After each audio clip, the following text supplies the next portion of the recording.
When it was time to transport the Monterey Park victims, there was little doubt many would end up at County USC Hospital.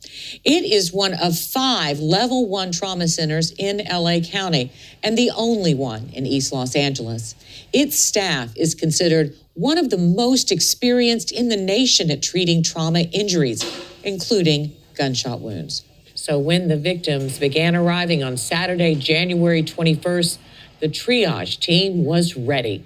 The hospital gave us rare access to witness an all too typical shift in the trauma unit.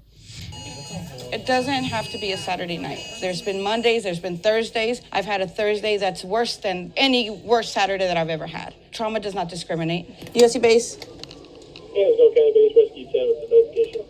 Rescue 10, go ahead. My name is Alma Blunt Aviles. I'm an assistant nurse manager in the emergency department. I don't remember exactly the specific time of the incident, but I do remember that I was rounding and checking certain things in other parts of the department. Our department is very large. We do have phones that we call VoIPs, and on those phones we get alerts that basically said we have this type of person coming from a multi-casualty.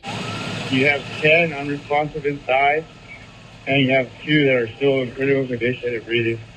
We prepared for 10 because that's what we initially thought we were getting. We ended up getting 4 within a few minutes of each other, and a 5th one later came about 45 minutes to an hour after. We are a level 1 trauma center and the largest trauma center in California. And the hospital is prepared to deal with these mass casualty events. So from the medical point of view, it was not a challenge. It's the psychological, the emotional impacts which had on our staff. The impact of that specific incident just got bigger and bigger as the day went on, and then you start kind of painting the picture of we're a part of that.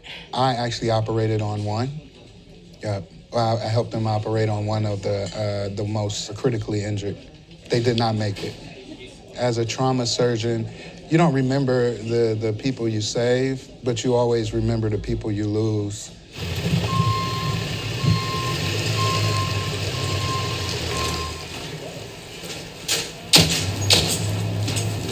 Trauma centers, it's a major investment for the public. If you get a bad injury, your chances of survival are about 25% higher if you are taken to a good trauma center. Very often police officers and paramedics know that. And they said, if I get badly hurt, shot, take me to the USC County Hospital.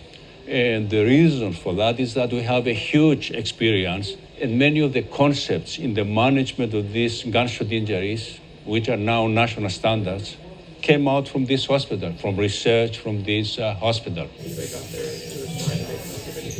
We can get up to anywhere from 4 to 8 gunshot wound victims. It all depends. It's very random. Last night when I checked, we had 6 gunshot injuries in the hospital. These patients stay on average maybe 7 to 10 days hospital stay. Very often they stay for months. It costs a tremendous amount of money to take care of the patients in the hospital. But I think one thing that people fail to discuss is because it's disproportionately affecting young folks, you also lose out on productivity of our young people. All vitals have been stable on scene. He's starting to come to more, answering more questions appropriately at this time. We've had a significant increase in the amount of gunshots and stabs, but mostly gunshot wounds, patients that we've been treating. And I think one of the strangest things is even during the pandemic, that rate continued to pick up. In the emergency department, the number of gunshot injuries seen increased by 68%. And the number of deaths in the last 5 years increased by 93%. And this is the tip of the iceberg because a lot of these patients die at the scene. They never make it to the hospital. I think violence, especially firearm violence or stab or wound violence, is a public health crisis. And we don't treat it that way.